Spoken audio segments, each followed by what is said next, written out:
Mindaugas Žilinskis prieš 2 metus tapo sostinės pirmenybių snaiperis. Mindaugai, kaip galvoji, kaip vertini savo galimybės dabar? 50-50. O kas pasikeitė per tos 2 metus?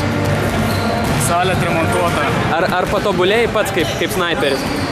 Turėjau gana rimtą traumą, tai turėjau metus pertrauką, bet žiūrėsim. Treniravaus, važiaus šiek tiek, o kaip bus, pamatysim.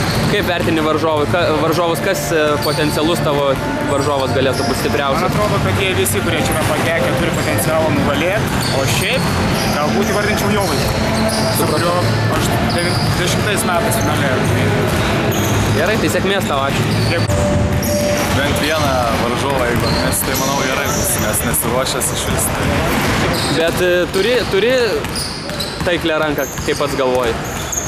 Kažkada gal turėjau, nežinau. Dabar bus matyti. Gerai, tai ar ateis palaikymo komanda kokia? Tikėkimės, tikėkimės. Gerai, sėkmės. Ačiū.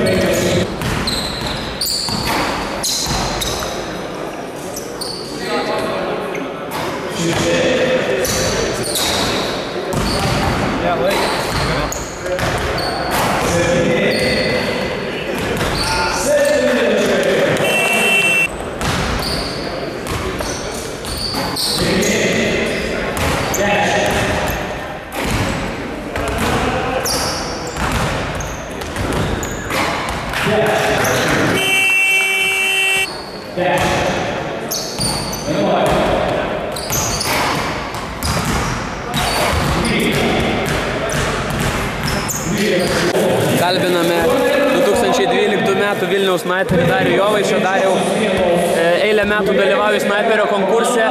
Ar pirmas toks titulas tavo karjeroje?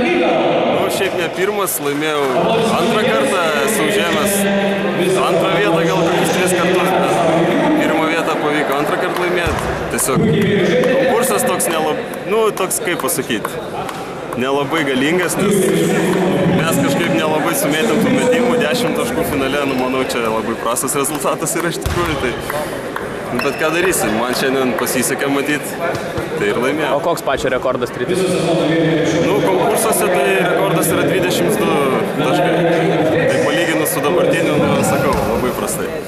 O šiaip tai, sakau, noriu visus pagirti, kad susirinko, tiesiog gaila, kad neatėjo žaidėjai iš tų pagrindinių komandų stipriausių, tai ta konkurencija tokia mažesnė buvo, gal ir psichologiškai buvo turbūt lengviau tada mėtyti.